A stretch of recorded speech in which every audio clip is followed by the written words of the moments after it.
جیم بسم اللہ الرحمن الرحیم رب ادخلنی مدخلا صدق واخرجنی مخرج صدق واجعل لی من لدنک سلطانا نصیرا اما بعد فقد قال اللہ تبارک و تعالی فی کلامہ المجید و فرقانہ الحمید بسم اللہ الرحمن الرحیم الذین اذا اصابتهم مصیبۃ قالوا انا للہ و انا الیہ راجعون۔ درود پڑھی محمد و آل محمد پر۔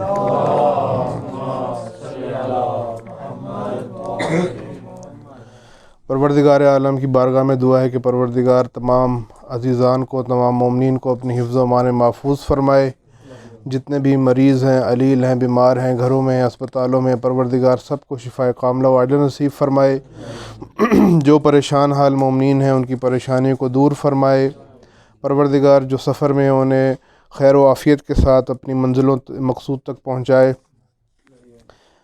تمام اعمال کی قبولیت کے لیے، مریضوں کی صحت یابی کے لیے، بانیان درس کی توفیقات میں اضافے کے لیے درود پڑھی محمد و آل محمد پر۔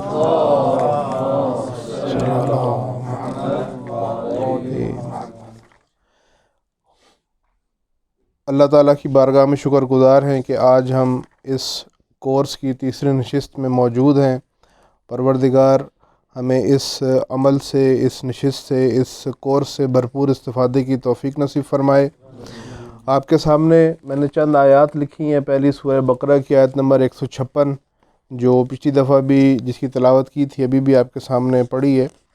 دوسری آیت سورہ بقرہ کی آیت نمبر 285 ہے، جس کے اندر اللہ تعالیٰ فرما رہا ہے بسم اللہ الرحمن الرحیم آمن الرسول بما انزل الیہ من ربہ والمؤمنون کل آمن باللہ وملائکتہ وکتبہ ورسلہ لا نفرق بین احد من رسلہ وقالوا سمعنا واطعنا غفرانک ربنا والیک المصیر۔ اسی طرح سورہ آل عمران کی آیت نمبر 28،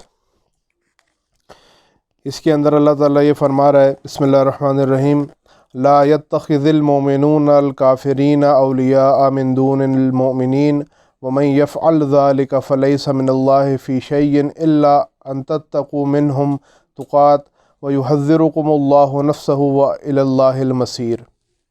اور آخری آیت سورہ انشقاق کی آیت نمبر 7 ہے۔ سورہ انشقاق 84ویں سورہ ہے قرآن کی، اس کی آیت نمبر 7۔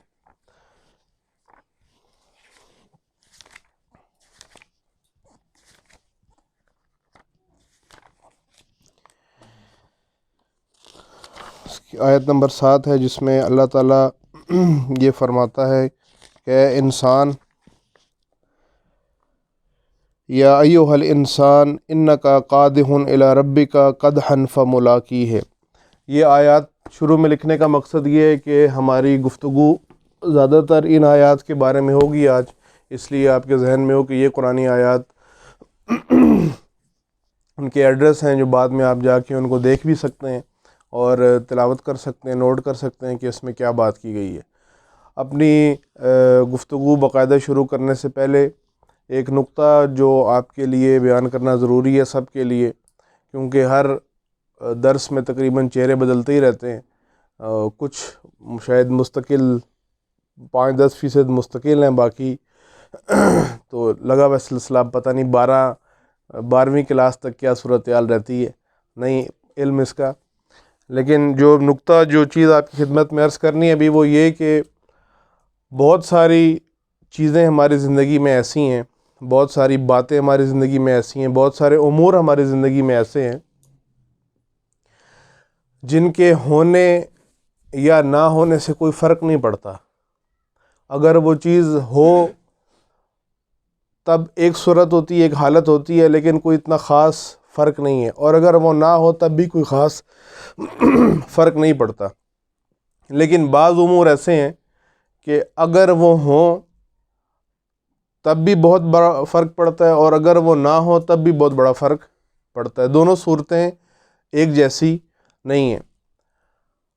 ایک چیز جو آپ لوگوں کے سامنے ہے اور آپ خود بھی اس کی گواہی دے سکتے ہیں، ابھی بیٹھے بیٹھے ہی آپ اپنا یہ ایک ذہن میں امتحان شروع کریں، ایک ٹیسٹ لینا شروع کریں، آپ کا خود ذہن گواہی دے گا کہ ہاں یہ بات اگر ہے تو اس کا فرق ہے، اس کا اثر ہے، اور اگر یہ بات نہیں ہے تو اس کا کوئی خاص فرق نہیں ہے۔ یہ ساری چیزیں آپ کے ذہن میں آنا شروع ہو جائیں گی، لسٹ بننا شروع ہو جائے گی کہ اگر یہ چیز ہے تو ٹھیک ہے، نہیں بھی ہے تب بھی ٹھیک ہے، لیکن فلاں فلاں چیز ایسی ہے کہ اگر یہ نہ ہوتی تو یہ مجھے دیکھنا پڑتا، یا یہ میرے ساتھ مسائل پیش آتے، یا یہ مجھے میرے اندر احساس پیدا ہوتا۔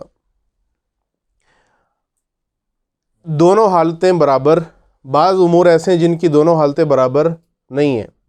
اگر وہ آپ کی زندگی میں وہ چیز، وہ شے موجود ہے تب ایک الگ کیفیت ہے آپ کی، اور اگر وہ آپ کی زندگی میں سے مسنگ ہے، غائب ہو چکی ہے، یا آئی نہیں، یا آپ اس کی تمنا کر رہے ہیں، تب اس کی ایک الگ صورت اور کیفیت بنتی ہے۔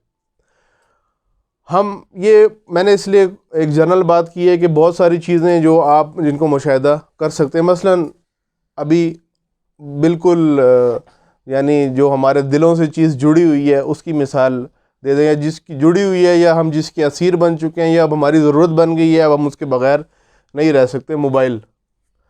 موبائل کا ہونا اور نہ ہونا برابر نہیں رہا۔ اب کسی کی بھی زندگی میں اب موبائل کا ہونا یا نہ ہونا برابر نہیں ہے۔ آپ کے پاس موبائل ہے، اسمارٹ فون ہے، اب ہو سکتا ہے بہت ساروں کا کاروبار ہی اسمارٹ فون کے اوپر آ گیا ہو، اگر وہ نہ ہو، یا مثلا جن کا کاروبار اس کے اوپر نہیں بھی ہے تب بھی بہت سارے امور میں آپ اس سے فائدہ اٹھا رہے ہیں، بہت سارے کام آپ اس کے ذریعے انجام دے رہے ہیں، جس ہو سکتا ہے کسی کے پاس لیپ ٹاپ نہیں ہے، وہ افورڈ نہیں کر سکتا، یا کسی کے پاس کوئی اور اس طرح کی ڈیوائس نہیں ہے، وہ سارے کا سارا کام موبائل کے ذریعے کر رہا ہے۔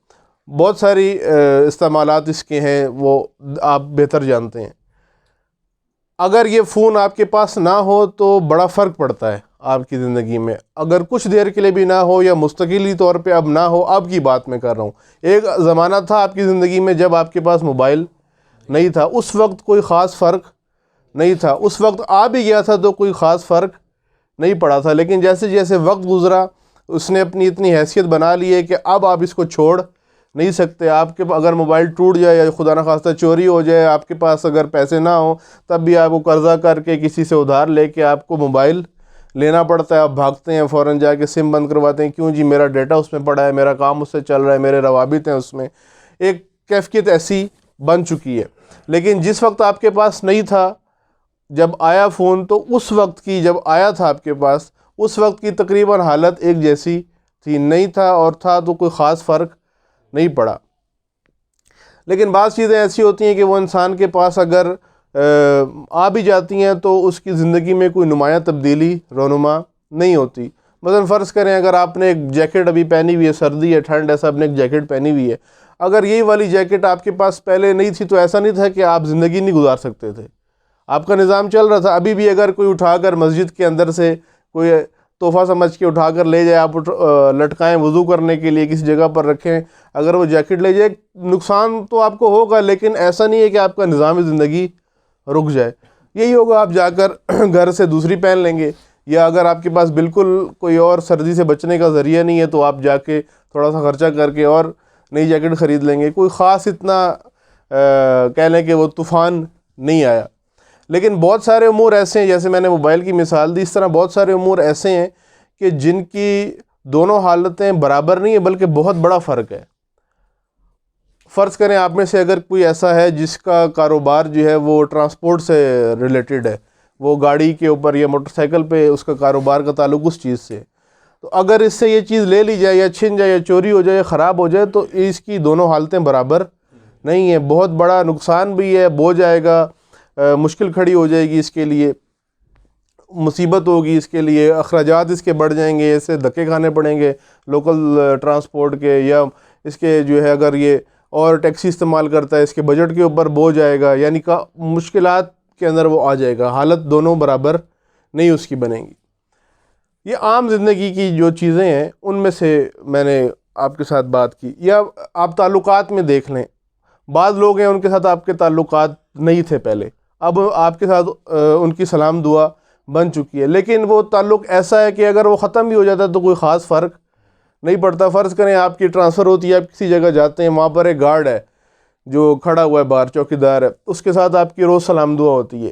اگر کل کو وہ گارڈ کا ٹرانسفر ہو جائے، وہ تبدیل ہو جائے، یا آپ کی ڈیوٹی تبدیل ہو جائے، اس کے ساتھ آپ کا تعلق واسطہ ختم ہو جائے، تو کوئی خاص فرق نہیں پڑتا. پہلے تعلق نہیں تھا، بن گیا، لیکن اگر ختم بھی ہو گیا تو کوئی خاص فرق نہیں پڑے گا. لیکن بہت سارے ایسے لوگ ہیں کہ ان کے ساتھ اگر آپ کا تعلق ختم ہو جائے تو فرق پڑتا ہے، اور اچھا خاصا فرق پڑتا ہے. آپ اس کو محسوس کرتے ہیں. مثلاً فرض کریں آپ کا اپنا کوئی عزیز رشتہ دار، سگا بھائی ناراض ہو جائے آپ سے، آپ کی قطع تعلق ہی ہو جائے، قطع رحمی ہو جائے، آپس میں کوئی ایسا جھگڑا بنے کہ آپ ایک دوسرے سے بالکل بات چیت آپ کی ختم ہو جائے، تو یہ دونوں حالتیں برابر نہیں ہیں. اب پہلے اسے تعلق تھا، اب تعلق نہیں ہے. ایسا نہیں ہے کہ ایک جیسی بات ہے، ٹھیک ہے پہلے تھا اب نہیں ہے، کوئی بات نہیں. نہیں، ایسا نہیں ہے. آپ کو محسوس بھی ہوگا، آپ کی زندگی میں اس کے اثرات بھی مرتب ہوں گے. کون سی ایسی چیزیں ہیں یا کون سے ایسے امور ہیں کہ جن کی عدم موجودگی یا جن کا چلے جانا یا جن کا نہ ہونا ہماری زندگی میں ایک بڑا اثر رکھتا ہے یا ایک خلا پیدا کر دیتا ہے؟ وہ باتیں کہ جن کی اہمیت کا ہمیں احساس ہو. ضروری نہیں ہے، بہت ساری چیزیں ایسی ہیں جو بڑی اہم ہوتی ہیں لیکن ہمیں ان کی اہمیت کا احساس نہیں ہوتا، ان کی معرفت نہیں ہوتی. میں اس لحاظ سے بات نہیں کر رہا، میں اس لحاظ سے بات کر رہا ہوں کہ ہمیں کتنا احساس ہے. اگر ہمیں کسی فرض کرے ایک آدمی، اس کے لیے باپ اس کا چلا جائے اسے اتنا احساس نہیں ہوتا، کتا اس کا مر جائے اسے زیادہ احساس ہوتا ہے. ایسے ہیں لوگ. کتا باپ صوفے پہ باپ کو نہیں، یہ صحیح ایک بالکل آنکھوں دیکھا واقعہ ہے کہ باپ کو صوفے پہ بچہ نہیں بیٹھنے دیتا لیکن کتے کو صوفے پہ بٹھاتا ہے. باپ آگے کہتا ہے کہ بیٹا میں نے بیٹھنا ہے. ایسی فیملی جو ہے، جس طرح کی ظاہر ہے کتے کو جو اہمیت دے رہے وہ فیملی بھی ایسی تھی. وہ باپ کو بچے نے بیٹھنے نہیں دیا کہ نہیں پاپا یہ جو ہے نا جگہ کتے کے لیے، یہ آپ کے لیے نہیں ہے. آپ بے شک تھکے ہوئے ہیں لیکن یہاں میرے ساتھ آپ نہیں بیٹھیں گے، آپ نے بیٹھنا ہے وہ سامنے والے صوفے پہ بیٹھ جائیں گے، میں نے اپنے کتے کے لیے جگہ رکھی ہوئی ہے. اس طرح کی یعنی اب یہاں پر ایسا نہیں ہے کہ باپ کی اہمیت نہیں ہے، اہمیت باپ سے بڑھ کر کس کی ہوگی، لیکن اس بچے کے نزدیک جو ہے یا اس بچے کو معرفت نہیں ہے باپ کی، اس کو پہچان نہیں ہے. اس کو کتے کی پہچان ہے، باپ کی پہچان نہیں ہے. ہمیں ابھی یہ بات عجیب سی لگ رہی ہے لیکن زندگی میں اگر ہم غور کریں تو بہت سی چیزوں کو ہم نے اسی سٹیٹ پہ رکھا ہوا ہے، اسی لیول کے اوپر رکھا ہوا ہے کہ جن کی کتے جیسی حیثیت بھی نہیں ہونی چاہیے، ہم نے ان کو باپ جیسی حیثیت دی ہوتی ہے. اگر آپ غور کریں، آپ میں سے ہر آدمی غور کرے تو آپ فوراً ہو سکتا ہے یا کچھ عرصے میں اس نتیجے تک پہنچ جائیں گے کہ اس چیز کو میرے باپ جیسی حیثیت یا یہ بڑا مقام میری زندگی میں ہونا چاہیے تھا، لیکن میں نے گھٹیا چیز کو اپنی زندگی میں بڑا مقام دیا ہوا ہے. یہاں پر کیا چیز ہمارے سامنے ہے؟ یہ بات ہے کہ ہم معرفت یا کسی چیز کا احساس یا درک نہیں رکھتے. اگر کسی چیز کو ہم پہچان لیں جو اہم بھی ہو تو پھر اس کے بعد اگر وہ ہم سے چلی جائے یا ہمارے پاس نہ ہو یا ہمیں یہ سمجھ میں آ جائے کہ اس کا میری زندگی پر کیا اثر ہے، اگر ہم اس نقطے تک پہنچ جائیں کہ اس کا اثر اپنی زندگی میں ہم سمجھ لیں، تو اس کے بعد اگر وہ ہم سے چھوٹنے لگے یا جانے لگے تو پھر ہم اس پہ گزارا نہیں کریں گے، اس کو ایسے چھوڑیں گے نہیں. لیکن بہت سارے امور جو نہیں ہیں اس وقت اور بہت اہم ہیں اور ہمیں پرواہ بھی نہیں ہے، اس کی وجہ یہ ہے کہ ہمیں ان کی اہمیت کا کوئی احساس نہیں. اس کے لیے آپ مثال اب دینی شرعی حوالے سے مثال میں آپ کو دے دوں، یعنی عبادتوں کے اندر ہی میں آپ کو مثال دے دوں. اگر ایک جوان ہے، اس سے ایک ہفتے ماتم داری رہ جائے یا ایک مجلس اس سے رہ جائے، یا ایک فرض کریں کہ محرم کا پہلا عشرہ ہے، ایک رات جو ہے وہ کسی ایسا کوئی مصیبت میں وہ پھنسے کہ وہ مجلس پہ نہ جا سکے یا ماتم نہ کر سکے، اس کی بے چینی آپ دیکھیں اس وقت کیا ہوتی ہے. اسے ایسا لگتا ہے کہ میری ساری دنیا ہی تباہ ہو گئی، یہ آج کی مجھ سے مجلس، یہ آج کا مجھ سے ماتم کیسے چھوٹ گیا. اسی دن اس نے 5 نمازیں چھوڑی ہوتی ہیں. اب یہاں پہ ٹکراؤ والی بات نہیں آ رہی، اس طرف ذہن نہ کسی کا جائے کہ جی یہ تو ٹکراؤ والی بات نہیں ہو رہی. جو بات ہو رہی ہے میں وہ سمجھاتا ہوں کیا بات کر رہا ہوں میں. فرض کریں 6 محرم ہے اور 6 محرم کے دن جو ہے وہ شبی بھائی ادھر آئے نہیں، انہی کا نام لے لیتے ہیں. شبی بھائی نے 5 نمازیں نہیں پڑھیں، 5 نمازیں ان کی رہ گئیں، چاہے بیماری میں رہ گئیں، چاہے کوئی تکلیف تھی رہ گئیں، کوئی بھی وجہ بنی، انہوں نے ایک نماز بھی ادا نہیں کی، کوئی مصروف تھے، کوئی مسئلہ تھا یا لاپرواہی تھی، اور اسی دن جس وجہ سے بھی ان کی نمازیں ادا نہیں ہوئیں، اسی دن انہوں نے مجلس بھی اٹینڈ نہیں کی، 6 محرم کی مجلس بھی سننے نہیں گئے، نہ انہوں نے ماتم میں شرکت کی، نہ کہیں جلوس قریب تھا اس میں شرکت کی، دونوں چیزیں ان کی یہ رہ گئیں۔ اب عموماً ہم دیکھیں تو اس شبی بھائی کی بات ہم نے کی یا کسی کی بھی بات کر لیں، ہمیں دیکھنے کو کیا ملتا ہے کہ وہ جس سے مجلس رہ گئی ہے یا ماتم اسے چھوٹ گیا یا عزاداری رہ گئی ہے، اس کا بڑا افسوس ہوتا ہے، اسے بڑا گلہ کرتا ہے بار بار کہ یہ آج مجھ سے بڑی غلطی ہو گئی، یا یہ آج مصیبت میرے اوپر آئی، یا اللہ یہ میں کیسی مصیبت میں پھنس گیا کہ آج مجلس ہی میں نہیں سن سکا، یا میں نے جو ہے وہ عزاداری آج نہیں کی۔ لیکن اسی دن 5 اس نے نمازیں بھی ترک کی ہیں، ان کے بارے میں ہلکا پھلکا سا احساس اس کو ہے کہ وہ نماز میں نے نہیں پڑھی، لیکن کوئی خاص احساس نہیں ہے۔ وہ کہتے ہیں ٹھیک ہے نہیں پڑھی تو کل پڑھ لوں گا، قضا پڑھ لوں گا، کوئی نہ کوئی اپنی طرف سے تسلی کے لیے اپنے آپ کو کوئی بات وہ کر لیتا ہے۔ اب یہاں پر کیا ان دونوں کی اہمیت ایک جیسی تھی، یا ایک کی اہمیت کم تھی ایک کی زیادہ تھی؟ اگر ہم ایک اعتبار سے دیکھیں تو عزاداری کی اپنی حیثیت اور اہمیت ہے، اور اس میں کوئی شک اور شبہ نہیں ہے۔ دوسرے جہاد سے ہم دیکھیں، نماز کی اپنی حیثیت اور اہمیت ہے، اس میں بھی کوئی دوسری رائے نہیں ہے۔ یعنی دونوں عبادتیں اپنی منزلت کے لحاظ سے امتیاز رکھتی ہیں، ان کا الگ مقام ہے، نماز کا الگ مقام ہے اور عزاداری کا الگ مقام ہے۔ یعنی دونوں مقام اور مرتبے میں کوئی بھی عبادت کم تر نہیں ہے، یہ نہیں ہم کہہ سکتے یہ چھوٹی عبادت ہے اور یہ بڑی عبادت ہے۔ اپنے اپنے جہاد سے دیکھیں تو دونوں بہت بڑی عبادتیں، اپنے اپنے میدان میں ان کو دیکھیں، ایک کیا ہے، ایک اللہ کے حضور سجدہ ریز ہونا، اللہ کے حکم کی تعمیل کرنا، اور دوسری عبادت کیا ہے، اس عبادت اور دیگر عبادتوں کے تحفظ کا سلسلہ ایک، یعنی عزاداری دیگر عبادتوں کے تحفظ کا ایک نام ہے۔ دونوں کی اپنی حیثیت اور اہمیت ہے، لیکن اس آدمی کو جو تکلیف ایک بات پہ تکلیف ہوتی ہے اور دوسری پہ نہیں ہوتی، اس کی وجہ یہ ہے کہ ایک عبادت یا ایک کام کی حیثیت کو یہ سمجھتا ہے یا درک کرتا ہے، فہم ہے اس کے اندر، اور دوسری کی حیثیت کو یا اس کی پہچان یہ نہیں رکھتا، اس لیے زیادہ اس کو احساس نہیں ہوتا۔ یعنی یہاں پر جو میں نقطہ آپ کے سامنے عرض کرنا چاہ رہا ہوں وہ یہ کہ بہت سارے اہم امور ہماری زندگی میں ہیں، لیکن ہمیں ان کی اہمیت کا احساس اس لیے نہیں ہے کیونکہ پہچان ہی نہیں ہے کہ یہ نہ ہوگی تو کیا ہوگا میرے ساتھ، یا یہ نہیں ہے تو میں کیا بھگت رہا ہوں۔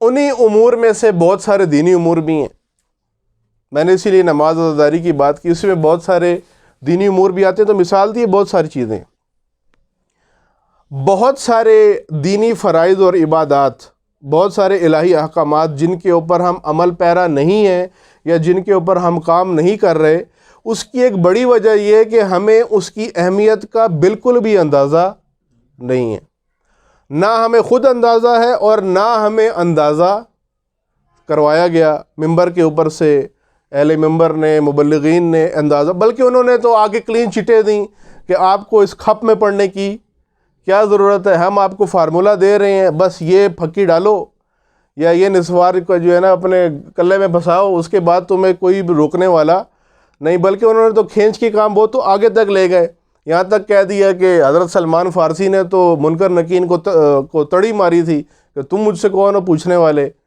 تو وہ بھی حیران ہو گئے کہ جی یہ سلمان کو کیا ہوا ہے۔ تو ایک فرشتہ دوسرے کو کہتا ہے کہ یہ مستی میں ہے، سلمان مستی میں ہے۔ کس مستی میں؟ یہ علی کے عشق کی مستی میں، اس کو چھیڑنے کی ضرورت نہیں ہے۔ وہ منکر نکیر کو تڑی لگائی حضرت سلمان نے کہ میں کوئی جواب نہیں دیتا تو تم مجھ سے سوال نہ کرو، نکلو یہاں سے، میرا معاملہ الگ ہے۔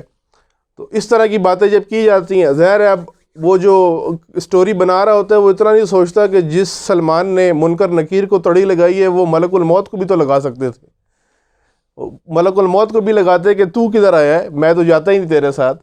وہ جب پکڑ کے وہ لے گیا تو اگلوں کو تڑی لگانے کا تو فائدہ اب نہیں رہا نا، اب تو آپ کی روح پرواز کر چکی ہے۔ بہرحال وہ غریب کی محنت ہوتی ہے تو اس میں غلطی کبھی کبھی ہو بھی جاتی ہے۔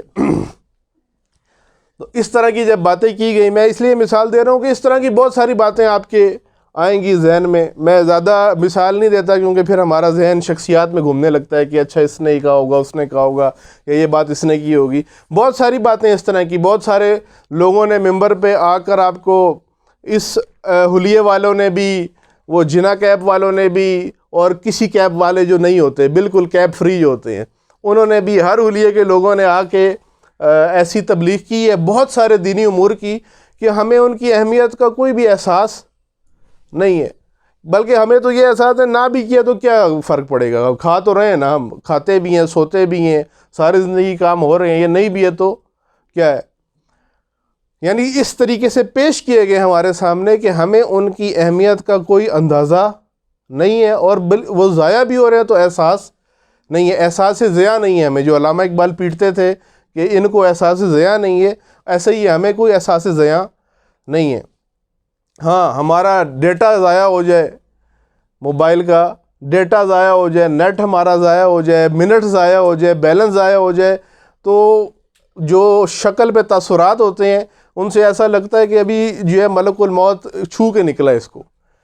یا کسی نے اگر ضائع کیا ہو تو اس کو اگر اس پہ غصہ کر سکتے ہیں تو اس بیچارے کی تو صحیح موت آتی ہے، اور اگر غصہ اس پہ نہیں کر سکتے تو پورے 250 بلڈ پریشر کر کے، ایسی لال آنکھیں کر کے اس کو دیکھتے ہیں. کر تو کچھ نہیں سکتا، چلو غصہ دماغ ہی گرم کر لیتا ہے بندہ، کوشش یعنی تکلیف بڑی ہوتی ہے کہ یہ کیا اس نے کیا. لیکن یہ میں نے اسی لیے شروع میں وہ بات کی کہ کتے اور باپ والی. اب یہ کہاں یہ چیزیں، اور بہت سارے عظیم امور ضائع ہو رہے ہیں اور اس کے بارے میں بالکل بھی ہمیں احساس نہیں ہے. خود بھی ہماری کوشش نہیں ہوتی اور ہمارے سامنے ان کو پیش بھی ایسے نہیں کیا گیا کہ ہمیں احساس ہو کہ یہ میں آپ کو مثال پہلے نماز کی دی بھی قرآن کی دے دیتا ہوں. ہم کتنے دن قرآن کو ہاتھ نہیں لگاتے، کتنے دن گزر جاتے ہیں ہم قرآن کو ہاتھ. کوئی کسی دن احساس ہوتا ہے، کوئی تکلیف ہوتی ہے، دل میں ذرا سی کھسک ہوتی ہے کہ یہ کیا ہوا ہے. ایک دن کی بات نہیں، کئی دن، کئی مہینے ہم قرآن کو ہاتھ نہیں لگاتے، ایک قرآن کی آیت بھی نہیں پڑھتے. لیکن ذرا سا بھی ہمارے کان پہ، جیسے محاورہ کان پہ جوں بھی نہیں رینگتی. یہی حالت ہے نا ہماری. دعووں میں ہم اپنی جگہ ہیں، دعووں میں ہم سارے امیر المومنین کے ساتھ بیٹھے ہوئے ہیں. دعوے ہمارے ایسے ہیں کہ ہم سارے امیر المومنین کے دائیں بائیں بیٹھے ہوئے ہیں، لیکن عملاً دیکھ لیں آپ، کئی دن قرآن کو ہاتھ نہیں لگائیں گے، کوئی احساس نہیں ہے. اور جن کی پیروی کا ہم ایسا دعویٰ رکھتے ہیں کہ مجھ سے بڑا کوئی ان کا پیروکار، ہم میں سے ہر ایک اس طرح اظہار کرتا ہے. ظاہر ہے محرم میں شیعہ زیادہ فارم میں ہوتے ہیں نا، عام دنوں میں تو گیس نکلی ہوئی ہوتی ہے، محرم میں زیادہ فارم میں ہوتے ہیں، محرم میں پورا اظہار اپنا کر رہے ہوتے ہیں. محرم میں ہر شیعہ اس طرح ظاہر کرتا ہے کہ مجھ سے بڑا کوئی بی بی کا غمخوار ہے ہی نہیں دنیا میں. جو پرسہ میں دے سکتا ہوں نا، یا جو پرسہ میں نے دیا ہے وہ کسی کے باپ نے بھی نہیں دیا آج تک. اس طرح آ کر ہر جگہ اپنا اظہار کرتے ہیں. جناب ابھی ایام فاطمیہ آ رہے ہیں، ابھی ایام فاطمیہ میں ایسے مقدمے لڑیں گے نا، ایسے وکیل حق زہرا آئیں گے، ایسے ہر اینٹ کے نیچے سے ایک وکیل حق زہرا نکلے گا، اور سوشل میڈیا پہ ہر چیز چلا دے گا. وہ سوشل میڈیا پہ ایٹم بم بھی چلا دے گا. ڈرائنگ روم سے باہر بھی نہیں نکل سکتا ویسے، لیکن سوشل میڈیا پہ ایٹم بم بھی چلا دے گا. ہر ایک آئے گا وکیل حق زہرا کہ جی میں بی بی کے حق کی، اور یہ ہو گیا وہ ہو گیا، اس کو نہیں چھوڑنا اس کو نہیں چھوڑنا، اور ساری باتیں اس طرح کی شروع ہو جائیں گی ایام فاطمیہ میں. یہی جو وکیل حق زہرا بن رہا ہے، اس سے پوچھیں کہ تو نے پورا سال قرآن کو ہاتھ نہیں لگایا. اور بی بی وہ شخصیت ہیں جنہوں نے، اللہ تعالیٰ نے جب حضرت جبرائیل کو بھیجا کہ جا کر میرے رسول سے پوچھو کہ تمہاری بیٹی کیا چاہتی ہیں، جو دعا مانگیں گی میں ان کو پورا کروں گا، جو چیز وہ آج مانگیں گی میں ایک بات بھی رد نہیں کروں گا. اس میں سے کیا چیز طلب کی جناب سیدہ نے کہ جب تک زندہ رہوں قرآن کی تلاوت کرتی رہوں. کیا یہ وہ کوئی ایسے گھرانے کی بات ہو رہی ہے جو کبھی کبھار قرآن پڑھتے ہیں؟ تو پہلے سے قرآن اہل قرآن ہے، قرآن کے ساتھ متمسک گھرانا ہے. پھر بھی جب اسپیشل حضرت جبرائیل آ رہے ہیں اللہ کی طرف سے کہ کیا مانگتی ہیں سیدہ، وہ تقاضا کرے میں پورا کروں گا، تو بی بی نے فرمایا کہ قرآن کی تلاوت، جب تک زندہ رہوں قرآن کی تلاوت کروں. اور اپنی شہادت، اب وصیت میں بھی یہ فرمایا امیر المومنین کو کہ آپ روزانہ میری قبر پہ آ کر قرآن کی تلاوت کرنی ہے آپ نے. یہی جو وکیل حق کے زارہ نکلے ہوں گے روڈوں پہ اور سوشل میڈیا کی روڈوں میں نکلے ہوئے ہوں گے دفاع کے لیے, یہ ذرا اپنا ادھر موازنہ کریں نا, صرف ایک بات میں باقی سارے کٹے چھوڑ دیں, ایک کٹا پکڑ لیں, پہلے ایک کٹا باندھ لینا, وہ باقی چھوڑ دیں کٹے کھلے, ایک کٹا باندھیں. وہ یہ کہ بی بی کا قرآن کے ساتھ یہ رویہ اور ہمارا قرآن کے ساتھ یہ رویہ ہے. لیکن جب پرسے کی بات آئے گی تو ایسے ظاہر کرے گا کہ میرے سے بڑا کوئی جناب سیدہ کو پرسہ دینے والا پیدا ہی آج تک نہیں ہوا, میں سب سے بڑا جو ہے ان کا غم. بلکہ کبھی تو ایسا اظہار کرتے ہیں کہ امیر المومنین کو بھی اتنا غم نہیں تھا جتنا مجھے غم ہے میرے دل میں. پریکٹیکلی عملی طور پہ ایسے ظاہر کریں گے کہ اتنا تو غم امیر المومنین کے بھی دل میں نہیں تھا جتنا کہ میرے دل میں غم ہے جناب سیدہ کا. اب اسی سے آپ اندازہ لگا لیں یعنی کتنے اہم امور ہیں جس کی ذرہ برابر بھی حیثیت اور اہمیت ہمارے سامنے کیوں نہیں ہے. کیا وجہ بنی؟ کیونکہ ہمیں یہ کہہ دیا گیا کہ بھئی پریشان ہونے کی تو ضرورت نہیں, اگر کہیں پھنسو گے تو ہمارے پاس پوری فائل تیار ہے, آپ کی گاڑی پہ جھنڈا بھی لگائیں گے ہم اور نمبر پلیٹ بھی آپ کی لگائیں گے, آپ کو کسی بھی جگہ پہ کوئی روکنے والا نہیں ہوگا. آپ کو نہ قبر میں کوئی روکے گا, نہ آپ کو ملک الموت زیادہ چھیڑے گا, نہ آپ کو آگے برزخ میں کسی نے پکڑنا ہے, نہ عالم آخرت میں کسی نے چھیڑنا ہے, نہ یوم قیامت کسی نے کچھ کہنا ہے, نہ پل صراط پہ کسی نے کچھ کہنا ہے, نہ جنت کے دروازوں پہ کسی نے کچھ کہنا ہے. یہ آپ کا جھنڈا ہے اور یہ آپ کی نمبر پلیٹ ہے, یہ دونوں آپ کے پاس موجود ہیں. آپ بغیر بریک کے سیدھا امیر المومنین کے ساتھ والے کوارٹر میں جائیں گے. جنت میں امیر المومنین جا رہے ہیں, اس کے ساتھ والا کوارٹر آپ کو ملے گا. ظاہر ہے کوارٹر میں اس لیے کہہ رہا ہوں کہ ہر ایک نے اپنی جنت بنائی ہوئی ہے, ہماری جنت وہ کوارٹر ہی ہے. ہم نے جو جنت میں محل بھی بنایا ہوا وہ کوارٹر ہی ہے. ہمیں ایسی کلین چٹیں دے دی گئی ہیں. اس لیے بہت ساری اہم چیزیں ان کا نہ ہونے کا کوئی احساس ہمیں نہیں. اور انہی موضوعات میں سے ایک موضوع یہ انسان شناسی ہے. یہ پہلے ہم نہیں پڑھ رہے تھے, ابھی ہم پڑھ رہے ہیں تو کیا ہو جائے گا؟ پہلے کیا نہیں تھا؟ کیا پہلے میں کھانا نہیں کھاتا تھا؟ پہلے مجھے نیند نہیں آتی تھی؟ پہلے مجھے گھر والے گھر میں نہیں گھسنے دیتے تھے؟ پہلے کیا میں کماتا نہیں تھا؟ پہلے کیا میں زندگی کی باقی امور انجام نہیں دے رہا تھا؟ یہ سارے کام میں پہلے بھی کر رہا تھا. اب بھی اگر یہ میرے سامنے موضوع آ گیا یا میں نے پڑھ لیا یا نہ پڑھا تو وہ امور تو چلتے رہیں گے. یہ ذہنیت ہماری بہت سارے اہم امور کے بارے میں بنی ہوئی ہے, اس لیے کہ یا تو تبلیغ ہمارے سامنے صحیح نہیں کی گئی یا پھر ہم نے خود بھی کوشش, زیادہ یہی ہے کہ تبلیغ ہمارے سامنے نہیں کی گئی, اسی لیے اہم موضوعات کے ضائع ہونے کا ہمیں احساس نہیں ہے. جبکہ اگر تھوڑا سا غور ہم کریں, تھوڑا سا غور کریں قرآن کی آیات کے اوپر, تھوڑا سا غور کریں ہم اہل بیت کی روایات کے اوپر, امیر المومنین کے ایک فرمان پر تھوڑا سا غور کر لیں کہ جس نے اپنے نفس کو پہچان لیا اس نے اپنے رب کو پہچان لیا. اور کسی کہانی میں نہ پڑھیں, آپ کسی مولوی کے پیچھے نہ جائیں, کسی جنتری کو نہ پڑھیں, کسی کتاب کو نہ پڑھیں, امیر المومنین کا ایسے ایک فرمان کو غور کریں کہ یہ کیا بات کر رہے ہیں مولا, کہ جس نے اپنے نفس کو پہچان لیا اس نے اپنے رب کو پہچان لیا. اگر یہ بات ہمیں جملہ سمجھ میں آ جائے تو احساس ہو جائے گا کہ اگر یہ بات میں نہ سمجھا, اگر یہ موضوع میرے لیے واضح نہ ہوا, اگر مجھے انسان سمجھ میں نہ آیا تو یہ دنیا بھی تباہ ہے اور بعد والی دنیا بھی تباہ ہے. یہاں پہ اکثر دھرنے شرنے ہوتے رہتے ہیں, آپ عادی ہیں, کبھی فیض آباد بند ہے, کبھی ڈی چوک بند ہے, کبھی موبائل بند ہے, کبھی کچھ بند ہے, چلتا رہتے ہیں معاملات. آپ جب گھر سے نکل رہے ہوتے ہیں, آپ کے ذہن میں اگر کوئی دھرنا چل رہا ہے یا کوئی راستے بند ہیں یا سگنل بند ہیں, آپ کے ذہن میں ایک احساس ایک پیدا ہوتا ہے, یا گھر میں کوئی خواتین کوئی بات کرتی ہیں کہ اگر تم پھنس گئے تو کیا ہوگا, اگر تم آگے پھنس گئے. کتنے دن کے لیے بندہ, مثلا فرض کریں آپ نکلیں دفتر کے لیے, کام کے لیے نکلیں, فیض آباد سے آپ نے ہائی وے سے جانا ہو, واپسی پہ ہائی وے بند ہو, یا اسلام آباد آنا ہو, اسلام آباد سے واپس پنڈی جانا ہو, کوئی ایسا آپ کا روٹ بنتا ہے کہ آپ کو فیض آباد سے حتماً گزرنا ہے اور خبریں چل رہی ہیں کہ فیض آباد بند ہونے والا ہے.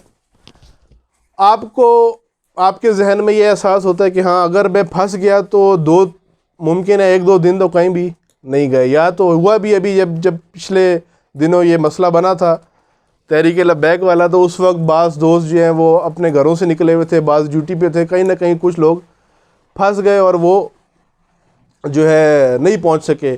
ایک دن یا 1.5 دن زیادہ ہوا، اسی طرح ہوا 1-1.5 دن وہ کسی دفتر میں پھنسے رہے یا کسی کے گھر پھنسے رہے، وہ واپس اپنی جگہ پر 1 دن 1.5 دن بعد پہنچے۔ میں یہ عرض کر رہا ہوں کہ آپ کو کنفرم ہے کہ اس طرح کی کوئی صورتحال بننے والی ہے، راستہ کہیں بند ہے اور آپ کو 1-1.5 دن کا نقصان کہیں نظر آ رہا ہے، آپ چھوڑ دیتے ہیں کام، معذرت کر لیتے ہیں، فون کر دیتے ہیں کہ بھائی میں نہیں آ سکتا، اگر میں پھنس گیا تو کیا ہوگا، میرے پیچھے گھر والے بھی بیٹھے ہوئے ہیں، چلو وہ گھر میں بیٹھے ہیں، مسئلہ نہیں ہے، وہ ان کو کوئی ایسا چیزیں گھر میں پوری ہیں، لیکن میں خود اگر کہیں پھنس گیا تو میں سڑک پہ تو دن نہیں گزار سکتا۔ یعنی جہاں بھی ہمیں معمولی سا خطرہ بھی نظر آئے وہاں پر ہم تھوڑا سا محتاط ہو جاتے ہیں، یا کوئی ڈیل کرنی ہے آپ نے، کوئی پلاٹ خریدنا ہے، گھر خریدنا ہے، کوئی موبائل خریدنا ہے، کوئی اور چیز خریدنی ہے، کوئی ڈیوائس خریدنی ہے، کوئی کپڑا خریدنا ہے، آپ کو ذرا سا بھی شک ہو جائے کہ یہ میرے پیسے ضائع ہو سکتے ہیں، ذرا آپ نے 1000 روپے کا سوٹ لینا ہے فرض کرے، کوئی بڑی رقم نہیں ہے 1000 روپے، لیکن آپ کو ذرا سا شک ہو جائے کہ یہ بندہ ٹھیک نہیں لگ رہا، آپ وہاں پر انویسٹ 1000 روپے بھی انویسٹ نہیں کرتے، 1000 بھی خرچ نہیں کرتے جہاں معمولی سا خطرہ بھی آپ کو نظر آ جائے۔ اور ایک ایسی بات ہے، ایک ایسا موضوع ہے یا ایسا ایک نظام ہے جس کے نہ ہونے سے ہماری یہ زندگی بھی تباہ ہے اور اس کے بعد والی ابدی زندگی بھی تباہ ہے۔ یعنی 1 دن کا نقصان پہ ہمارا ریئیکشن کیا ہوتا ہے، 1000 کے نقصان پہ ہمارا ریئیکشن کیا ہوتا ہے، ایک چھوٹی سی بات کے نقصان پہ ہمارا ریئیکشن کیا ہے، اور ایک ایسا نقصان ہے کہ یہ زندگی بھی برباد ہے اور اس کے بعد والی زندگی بھی برباد ہے، بعد والی کا کوئی ٹائم نہیں ہے کہ 2 سال میں 5 سال میں ختم ہو جائے گی، آپ کو کوئی حد ہی معلوم اس کی نہیں ہے، وہ ہمیشہ ہے، ابدیت ہے۔ آپ کو جب اللہ نے خلق کر دیا، جو یہ یاد رکھے قانون ہے، جو چیز خلق ہو گئی وہ ختم نہیں ہو سکتی، اب آپ کو موت نہیں آ سکتی، موت جس کو موت سے ہم جتنا ڈرتے ہیں، موت بھی ایک اگلی زندگی ہے، یہ موت ایک اگلی زندگی میں منتقل ہونا ہے، ایک ٹرانسفر، ایک اگلا فیز ہے، ایک اپ گریڈ لائف ہے وہ، جس کو ہم سمجھتے ہیں کہ خسارہ ہے۔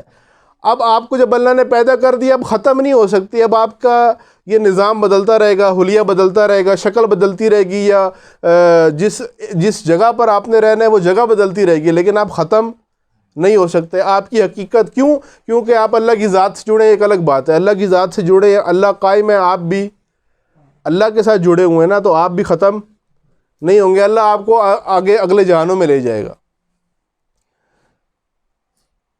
جو بات کر رہا ہوں وہ یہ کہ اب آپ نے ہمیشہ رہنا ہے، آپ کو پتہ چل گیا، ختم نہیں ہونا، اور انسان چاہتا بھی ہے، اگر آپ اپنے وجود میں جھانکیں، اپنے اندر اپنی کائنات میں جھانکیں تو ہر انسان ہمیشہ زندہ رہنا چاہتا ہے، کوئی بھی مرنا نہیں چاہتا، کوئی انسان مرنا نہیں چاہتا، ہر انسان ہمیشہ زندہ رہنا چاہتا ہے۔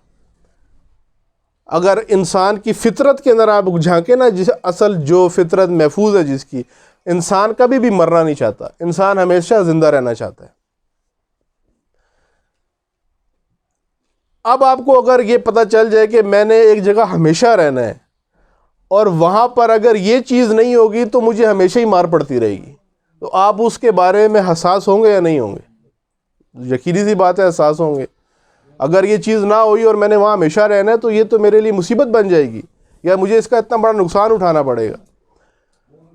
یہ موضوع یا دین کے دیگر موضوع، معارف اسلامی کی کلی طور پہ بات میں کر رہا ہوں، معارف اسلامی یا دین کے سارے موضوعات یا انسان شناسی، ان کے نہ ہونا، ان کا نہ ہونا اور ہونا برابر نہیں ہے۔ ان کے نہ ہونے سے آپ کی یہ حیات بھی متاثر ہو رہی ہے، یہ زندگی بھی تباہ اور برباد ہو رہی ہے، اور اس کے بعد والی زندگی بھی مصیبت میں پڑی رہے گی، بعد میں بھی سکھ اور چین نہیں ہوگا۔ لیکن ہمیں احساس نہیں ہوتا یا ہمیں معرفت نہیں ہوتی کہ یہ کتنی اہمیت رکھتی ہے میری زندگی میں۔ مثلا اگر اللہ کی معرفت نہیں ہے تو کیا مجھے روٹی نہیں ملے گی؟ جن کو اللہ کی معرفت نہیں ہے ان کو روٹی نہیں مل رہی۔ دنیا میں اربوں لوگ ہیں جن کو جو اللہ کو جانتے نہیں ہیں ان کو روٹی مل رہی ہے، ان کی شادیاں بھی ہو رہی ہیں، ان کے بچے بھی ہو رہے ہیں، ان کے گھر بھی ہیں، ان کے پاس گاڑیاں بھی ہیں، اور ہم سے بہتر بھی ہیں، اکثر تو ہم سے بہت بہتر ہیں، ہم سے بہت اچھا کھاتے ہیں، ہم سے بہت اچھا پہنتے ہیں، ہم سے بہت اچھی جگہوں پہ رہتے ہیں، تو کیا فرق پڑے گا؟ بظاہر ہمیں کوئی فرق نظر، جیسے آپ قانون توڑتے ہیں نا، ابھی سگنل توڑ کے آئے ہوں گے، بعض ادھر آئے ہیں سگنل توڑ کے آئے ہوں گے یا جاتے ہوئے توڑیں گے، ابھی توڑ کے آئے ہیں یا واپسی پہ توڑیں گے پتہ نہیں ہے، لیکن آپ آپ کو کہا جی کیوں توڑا آپ نے سگنل، کیا فرق پڑتا ہے، سگنل توڑا تو کیا فرق پڑا، سگنل اگر میں اس کے کھڑا ہو جاتا تو کیا ہوتا، ایک ہی بات ہے۔ ہم سارے کرتے ہیں کام، جہاں ابھی تو صبح کا ٹائم ہے، 6 بج رہے، فجر ہوئی ہے، ابھی تو کوئی نہ پولیس والا کھڑا ہے نہ کوئی اور کھڑا ہے، تو اگر لال بتی ہے نکل بھی ہے تو کیا ہوتا ہے، کھڑے بھی ہو گئے تو کیا مجھے کوئی میڈل لگ جائیں گے، ایک سی بات ہے۔ یعنی ہمیں قانون کی کوئی حیثیت ہمارے سامنے کیوں نہیں ہے؟ ایسا نہیں کہ قانون کی حیثیت نہیں ہے، کیا قانون بے حیثیت ہے؟ ہماری نظر میں اس کی حیثیت نہیں ہے، ہمیں پہچان نہیں ہے۔ ایسا نہیں ہے کہ قانون ہی فضول ہے، ایسا نہیں ہے کہ شریعت ہی فضول ہے، ایسا نہیں ہے کہ الہی قانون فضول ہے، ایسا نہیں کہ قرآن کی تعلیمات فضول ہیں، ہمیں اس کی پہچان نہیں ہے۔ اور ہمیں پہچان نہ ہونے کی وجہ سے یہ بھی پتہ نہیں چل رہا کہ اس کے نہ ہونے سے، مثلا جوان ادھر بیٹھے ہوئے ہیں، ہم میں سے اکثر لوگ جوان جو ہے ورزش آج کل پہلے ہی نہیں کرتے تھے، موبائل آ گئے اب تو اور ورزش کی جو ہے وہ شہادت ہو گئی ہے۔ ہم میں سے بہت سارے جن کو ورزش نہیں کرتے، ہم اگر کسی کو کہے بھئی ورزش کیوں نہیں کرتے، جی کیا ہوتا ہے ورزش نہیں کرتے تو تب بھی کیا فرق پڑتا ہے، کرتے تو کیا فرق پڑے گا، ہم ویسے ہی ہیں۔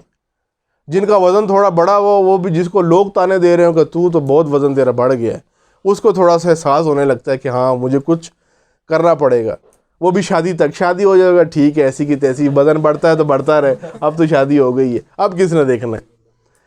لیکن جوان جی میں تو بالکل، میرا تو 70-60 کلو 50 کلو وزن ہے، میں ورزش نہیں کرتا، کیا کوئی نقصان تو مجھے نہیں ہے۔ اس کو کوئی احساس نہیں، ورزش نہیں کرتا، اس کے لیے دونوں حالتیں برابر ہیں۔ لیکن آپ اس کے برابر بیٹھے ہوئے 50 سال والے سے پوچھیں نا، وہ ہے سلیم، اس سے کہیں جی ورزش نہ ہو تو کیا ہوتا ہے، وہ کہتا ہے کہ شوگر بھی ہوتی ہے، بی پی بھی بڑھ جاتا ہے، ہارٹ کے بھی مسئلے بنتے ہیں، کاش ہم نے جوانی میں واک ہی کر لی ہوتی۔ اس کو بڑا احساس ہوتا ہے۔ وزن اس کا بھی اتنا ہی ہے، فرض کریں ایک جوان ہے، وہ بھی 50-60-70 کلو کا بیٹھا ہوا ہے، ساتھ ایک بزرگ ہے وہ بھی 70 کلو کا بیٹھا ہوا ہے، اس سے آپ کہتے ہیں، وہ کہتے ہیں کیا فرق پڑتا ہے، میں کوئی موٹا تو نہیں ہوں نا۔ آپ کسی کو ورزش کے لیے کہ فوراً کیا کہتا ہے، میں موٹا تو، یعنی موٹے لوگ ورزش کرتے ہیں، باقی کے لیے ورزش نہیں ہے۔ لیکن ساتھ بیٹھا ہوا ایک، وہ بھی ایک سمارٹ سا سلم سا ایک بوڑھا ہے، بابا جی ہیں، ان سے پوچھیں جی بابا جی ورزش نہ ہو تو کیا ہوتا ہے، وہ بابا جی بیماریاں گنوانا شروع کرتے ہیں کہ ڈاکٹر نے کہا جی آپ کو بی پی بھی ہے، پھر آپ نے شوگر بھی آپ کو ہے، آپ کا وال بھی بند ہے، آپ نے جوانی میں دبا کے گوشت بھی کھایا ہے، اور اس کے بعد آپ اٹھ کے جو ہے نا آپ نے ڈکار مار کے واپس آپ لیٹتے رہے ہیں، اور نکل کے 40 قدم آپ نے چہل قدمی بھی نہیں کی۔ وہ اس بڑھاپے میں بھی جا کے گھنٹہ گھنٹہ اب واک کرتا ہے جا کے، کیونکہ اس کو احساس ہو گیا ہے کہ میری زندگی کے اوپر اس کا اثر ہے، اور اگر میں پہلے کرتا تو زیادہ فائدے میں اس کے اٹھا رہا ہوتا۔ آپ ابھی بھی دیکھ لیں، بہت سارے لوگ ہیں 40 میں ان کی 80 والی حالت ہو جاتی ہے، اور بہت سارے ایسے جن کی 80 میں بھی 40 والی حالت نہیں ہے، اتنے اچھے خاصے بال سفید ہے، داڑھی سفید ہے، جلد ان کی جو ہے وہ بڑھاپے کے اثرات اس کے اوپر آ چکے ہیں، لیکن جسمانی طور پہ فٹ ہیں، کیونکہ ان کی روٹین کے اندر ورزش یا یہ سلسلہ رہا ہے۔ کہنے کا مقصد یہ ہے کہ ان امور کی ایسا نہیں ہے کہ اہمیت نہیں ہے، اہمیت ہے، ہمیں پہچان نہیں ہے۔ ابھی بھی ایسا ہی ہے، مجھ سمیت ہم سارے یہاں جو بیٹھے ہوئے ہیں، ہمیں ابھی اتنا کوئی خاص احساس نہیں ہے کہ انسان کی شناخت اور معرفت ہمیں حاصل ہو تو کون سا تیر مار لیں گے ہم، کیا مجھے کھانا ہضم نہیں ہوگا، کیا میں سو نہیں سکوں گا، کیا میں اپنے رشتہ داروں کے پاس نہیں جا سکوں گا، کیا مجھے کوئی جو ہے لڑکی نہیں دے گا، کیا میری شادی نہیں ہوگی، یا جس کی ہوئی ہوئی ہے کیا بیگم گھر سے نکال دے گی، یا اگر انسان کی پہچان مجھے نہ ہوئی، زندگی کا نظام چلتا رہے گا، کوئی مسئلہ نہیں ہے۔ ہاں اگر پیسے نہ ہوئے، کپڑا اچھا نہ پہنا، گاڑی نہ ہوئی، پھر ہو سکتا ہے بیگم گھر سے نکال دے، یا اس کی کوئی ڈیمانڈ پوری نہ کی تو ہو سکتا ہے پھر کوئی رشتہ نہ دے، ایسے معاملات ہوں۔ لیکن اگر انسان کو پہچان لیا یا نہ پہچانا ایک جیسی بات ہے معاملات۔ کیوں ایسا؟ اس لیے کہ ہمیں ایک تو اس موضوع کی پہچان نہیں ہے، دوسرا اس کے جو اثرات ہیں ہماری زندگی پر، اس کو نہ پہچاننے کے یا جہالت کے نہ وہ اثرات ہمیں نظر آ رہے ہیں، اور اس کو جاننے کے جو اثرات ہماری زندگی پر ہونے تھے وہ بھی اثرات، ان کا بھی ہمیں اندازہ نہیں ہو رہا۔ اس لیے ہم بہت ساری اہم اور قیمتی باتوں کو نظر انداز کر دیتے، اور اسی لیے ان چیزوں کے بارے میں ہمارا رویہ ہے. مثلا میں نے پہلے بھی شاید مثال دی تھی یا کسی اور درس میں دی ہے, مجھے تھوڑا سا وہ تردید آ رہی ہے. آج بعض لوگ پچھلے بدھ کو آئے ہوئے تھے, آج نہیں آئے, یا بعض پچھلے بدھ کو نہیں تھے, آج آئے ہوئے. ان میں سے کسی نے بدھ کا کھانا چھوڑا ہے پچھلی دفعہ؟ پچھلے بدھ کو کوئی بھوکا رہا ہے کہ پورا دن کچھ نہ کھایا, نہ ناشتہ نہ دوپہر نہ رات؟ پیٹ خراب ہو کے نہیں, یا سونے کی وجہ سے نہیں کہ 24 گھنٹے سوتا رہا تو کچھ نہیں کھایا یا پیٹ خراب تھا, جاگ بھی رہا تھا, پیٹ بھی ٹھیک تھا. کسی نے کھانا چھوڑا تو کھانا بھی آپ چھوڑے نا. درس آپ نے چھوڑ دی تو کھانا بھی چھوڑ دیں. درس چھوٹ سکتا ہے تو کھانا نہیں, چلیں ایک ٹائم کا چھوڑ دیں, ایک درس چھوڑا ہے تو ایک ٹائم کا کھانا چھوڑ دیں. اگر ماں والا ہے یعنی شادی نہیں ہوئی ہے تو ماں پہ چیختا ہے 2 منٹ اوپر ہو جائیں. اگر بیگم والا ہے تو بیگم پہ چیختا ہے 2 منٹ اوپر ہو جائیں, ابھی تک روٹی نہیں بنائی, کیا کر رہی ہے؟ بھوک سے حالت خراب ہو رہی ہے. کھانا ان یا ابھی جو اس وقت موجود ہیں, ہو سکتا ہے اگلے بدھ کو کوئی چھٹی مار جائیں کہ چلو خیر ہے کوئی بات نہیں. اب وہ جو نہیں آئیں گے اگلے بدھ کو, وہ اگلے بدھ کو یہاں نہیں آئیں گے یا باقی کام جو ہیں وہ بھی نہیں کریں گے, باقی بہت سارے کام کریں گے. ایسا کیوں ہے؟ اس لیے کہ ہمیں احساس ہی نہیں ہے یا پہچان ہی نہیں ہے یا معرفت ہی نہیں ہے. میں پھر اس کے اوپر آؤں گا. تبلیغ ایسی کی گئی ہے, جب آپ کے سامنے تبلیغ ایسی کی گئی ہے کہ بس آپ نے جانے یا علی کہا تو بس آپ کی جو گاڑی ہے وہ سیدھا پار ہو جائے گی, کوئی روکنے والا نہیں ہے. پھر اس کے بعد تو یہ سارے تو ایسی کھاپ ہی لگتی ہے نا. اتنے سارے کاموں میں کون پڑتا ہے؟ جب مرشد کے گھوڑوں کو چوم کے بندہ پہنچ سکتا ہے آگے, مرشد جب لے کے جا سکتے ہیں, تو اس کھپ میں پڑنے کی کیا ضرورت ہے؟ اور ہمارا تو مرشد بھی وہ ہے جو پوری دنیا کا مرشد ہے. ہم تو علی کے ماننے والے ہیں, وہ تو پوری دنیا کا مرشد ہے. سارے دنیا کے پیر علی کو اپنا پیر مانتے ہیں, تو ہمارا تو پیر ہی وہ ہے, ہمارا تو سب سے بڑا پیر ہے. جب پیر ہم سے راضی تو پیر نے تو یہ تبلیغ نہیں کی ہے. پیر نے ایسی کوئی تبلیغ, ایسی کوئی بات کسی کے سامنے نہیں رکھی. آپ پیر کی حالت دیکھیں, پیر جو عین ایمان ہے, پیر جو معجزہ ہے اللہ تعالیٰ کا رسول اللہ کے ساتھ, اس پیر کی حالت دیکھیں, وہ 1000 رکعت نماز پڑھتا ہے روزانہ. جو پیر جس کا یہ مقام ہے کہ رسول اللہ خود ان کے فضائل بیان کرنے سے رک گئے کہ کہیں لوگ پھسل نہ جائیں, یا وہ پیر اور اس پہ کر لے جنت, ہم تو جنت کے پیچھے لگے ہوئے نا. وہ پیر جس کے بیٹے جنت کے مالک ہیں, اس کو 1000 رکعت نماز پڑھنے کی کیا ضرورت ہے؟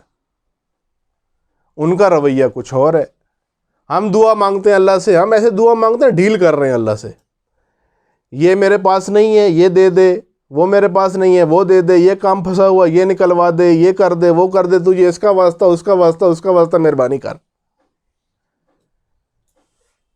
پیر کی دعا دیکھ لیں آپ, پیر کی دعا شروع سے لے کے ختم ہونے تک کچھ مانگا ہی نہیں. ہر جگہ کیا کہہ رہا ہے؟ تو کتنا عظیم ہے, کہ تو کتنا بڑا ہے, تجھ سے دور ہو کے میں نہیں رہ سکتا, تو میری خطاؤں کو تو معاف کر, میرے گناہوں کو معاف کر. اب پیر کی حالت دیکھیں. یعنی ان کا رویہ مذہب, دین, الہی قوانین کے ساتھ. اہل بیت کا رویہ دیکھ لیں اور اپنا رویہ دیکھ لیں. مسئلہ کیا ہے؟ مصیبت کیا ہے؟ مصیبت یہ ہے کہ ہمیں سمجھ ہی نہیں آئی کہ اس چیز کی اہمیت کتنی ہے زندگی میں. میں عزاداری کی مثال شروع میں دی, پھر عزاداری کی مثال دیتا ہوں. اگر کوئی 10 محرم کو جلوس میں نہ جا سکے, عذاب ہے اس کے لیے, ہے ایسا ہی ہے, سب کے لیے ایسا ہی ہے. اگر آپ کہیں فوج میں ہیں, کہیں ڈیوٹی لگی ہوئی ہے, آپ کو وہاں سے ہلنے نہیں دیتے ہیں, آپ کی ڈیوٹی کسی حساس جگہ پہ, آپ وہاں سے نکل, یا فوج میں نہیں, میں کوئی بھی ایسا حفاظتی کام آپ کر رہے ہیں کہ آپ عزاداری نہیں کر سکتے. شام کو آپ کے ذہن پہ بوجھ ہوتا ہے, یہ عجیب مصیبت ہے, یہ اس نوکری پہ تو لات مار دینی چاہیے, یہ کیا میں پھنسا ہوں, میں مجلس پہ نہیں جا سکا, یا عزاداری نہیں میں کر سکا. کیونکہ جی میں نے آج بی بی کو پرسہ نہیں دیا, یا امام کے غم میں رویا نہیں ہوں, یا امام کو میں نے یاد نہیں کیا. اسی امام نے بہت ساری چیزیں جو بیان کی ہے, جن کو اس امام نے بچایا, وہ ہم روز عمدن ضائع کرتے ہیں. اس پہ ہمیں ذرا بھی تکلیف. وہ امور جو امام نے کربلا میں بھی ضائع نہیں ہونے دیے, جو اس حالت میں بھی ضائع ہونے نہیں دیے, وہ امور ہم خود ضائع کرتے ہیں. لیکن ان کے ضائع ہونے پر ہمیں ذرا سا بھی احساس نہیں ہوتا، اس لیے کہ ہمارے سامنے ان کی معرفت نہیں رکھی گئی یا پہچان نہیں رکھی گئی۔ ایسے ہی ہے، امیر المومنین کیا فرماتے ہیں؟ اللہ رحم کرے اس انسان کے اوپر جو یہ جانتا ہو کہ میں کہاں سے آیا ہوں، میں نے کہاں جانا ہے اور میں اس وقت کہاں ہوں۔ اس کا یہ مطلب نہیں ہے کہ میں G6 سے آیا ہوں، میں اس وقت عمران کے گھر ہوں اور میں نے واپس اپنے سسرال جانا ہے۔ اس کا یہ مطلب نہیں ہے۔ اس کا کیا مطلب ہے کہ مجھے کس نے بھیجا ہے اور میرا مقصد اور ہدف کیا تھا، اور اس وقت میں کیا ہدف سے نزدیک ہوں یا دور ہوں، کس حالت میں ہوں، میں الٹا چل رہا ہوں یا سیدھا چل رہا ہوں، کس پوزیشن میں ہوں، میں کس کنڈیشن میں ہوں۔ امیر المومنین فرماتے ہیں اللہ رحم کرے اس کے اوپر۔ امام دعا کرتے ہیں اللہ رحم کرے جو اس حالت میں ہے کہ اس کو کم از کم ایڈریس پتہ ہے کہ میرا آغاز کیا ہے، میں اس وقت کہاں ہوں اور میں نے جانا کہاں ہے۔ اب اسی سے آپ اندازہ لگا لیں کہ بہت سارے موضوعات، چاہے یہ موضوع ہو انسان کی شناخت کیا ہے، ہم نے جب انسان بنانا ہی نہیں ہے تو ہمیں کسی نے کاٹا ہے کہ ہم انسان کی شناخت حاصل کریں؟ یہ تو اس کو تکلیف ہے نا جس نے انسان بنانا ہے یا انسان بننا ہے۔ ہم تو یہ خیال کیے ہوئے ہیں کہ ہم انسان بنے ہوئے ہیں، ہم تو اپنی ذات میں انسان کامل ہیں، ہمیں کیا ضرورت ہے اس موضوع کی، یا ہمیں کیا ضرورت ہے اس کی پہچان کی؟ اس کی وجہ یہ اس بات میں، اس مسئلے میں عوام کا قصور نہیں ہے، 90% عوام کا قصور نہیں ہے، اکثریت عوام کا قصور نہیں ہے، اس میں قصور مبلغین کا ہے جنہوں نے ایسا دین بنا کر پیش کیا، لسی والا ایسا لسی دین پیش کیا کہ لسی پیے جاؤ اور سوئے جاؤ، لسی پیے اور زبردست قسم کی نیند آتی ہے۔ انہوں نے دین کا مکھن نکال کے ساری لسی بنا دی ہے، اور وہ لسی آپ کو بھی دی ہوئی، آپ بھی وہ لسی بانٹ رہے ہیں، خود بھی پی رہے ہیں، گھر والوں کو بھی پلا رہے ہیں، اور اس لسی نے جو ہے وہ ہم سب کو سلایا ہوا ہے۔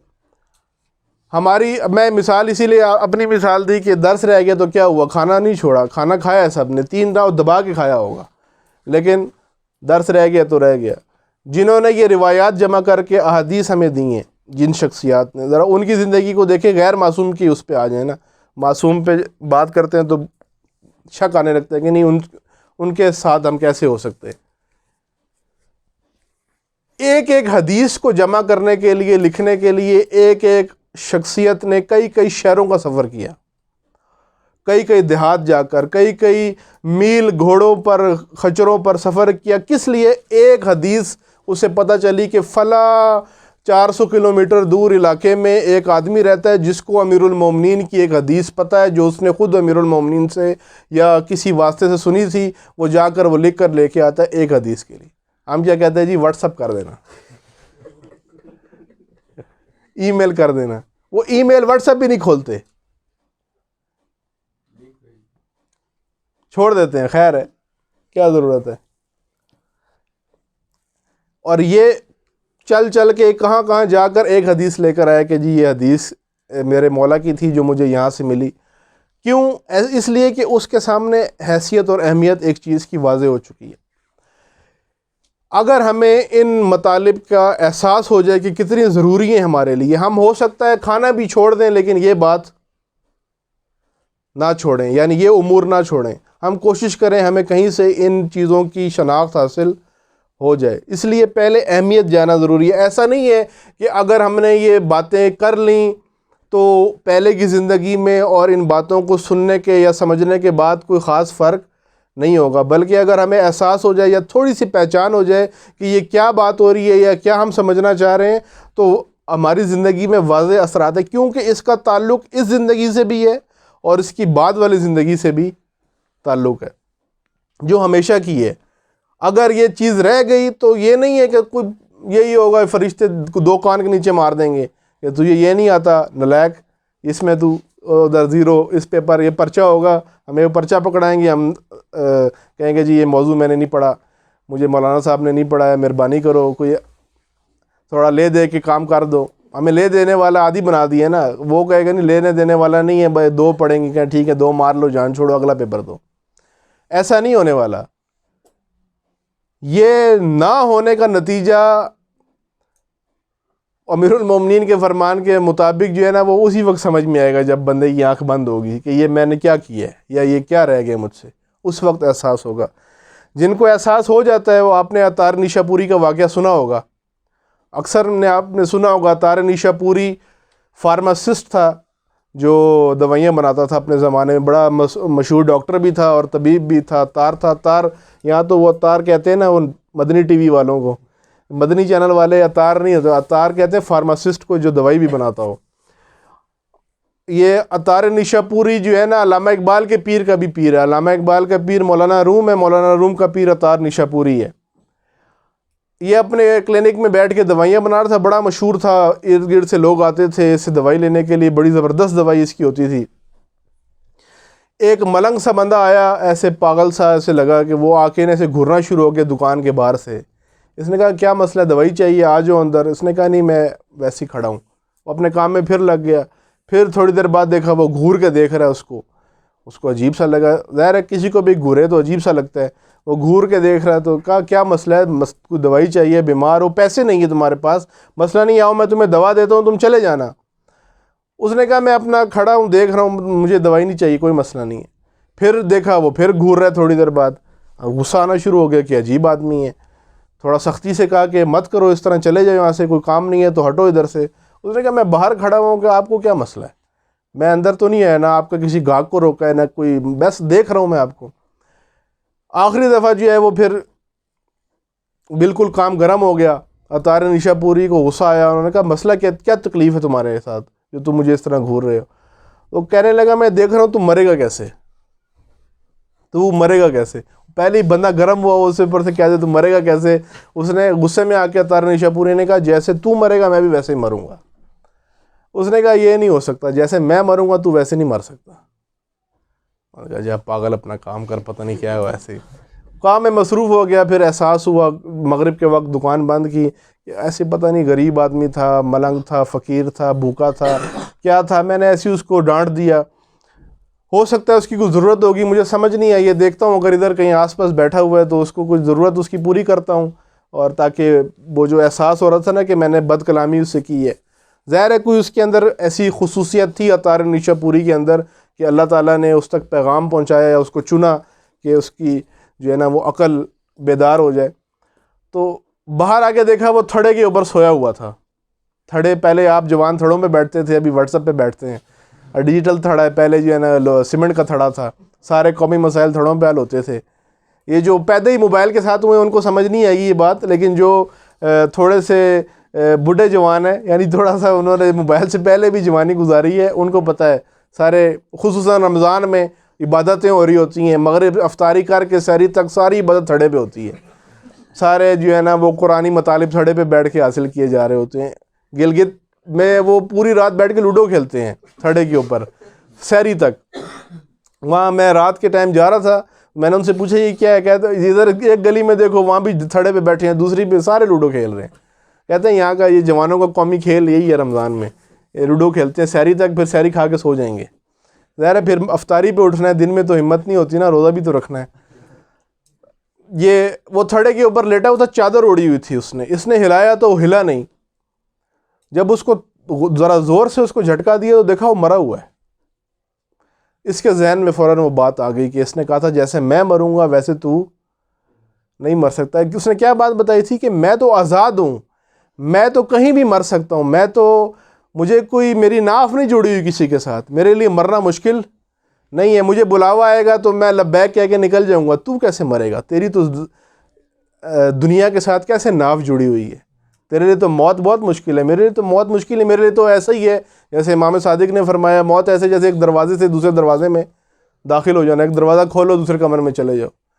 اس نے کہا میں تو آزاد ہوں لیکن تو قید ہے, تیرے لیے مرنا بہت مشکل ہے. یہاں جب اس کو بات سمجھ میں, اس نے سارے کام چھوڑ دی اور پھر اپنی پہچان کے میں لگ گیا, اور اس مقام تک پہنچا کہ اس کے بارے میں مولانا روم نے کہا ہفت شہر عشق را عطار گشت, ماں ہنوز اندر خمے یہ کوچیں, عشق کی 7 وادیاں عطار نیشا پوری پار کر کے آگے نکل گئے. ہم پہلے شہر کے پہلے نکڑ پہ پھنسے ہوئے ہیں.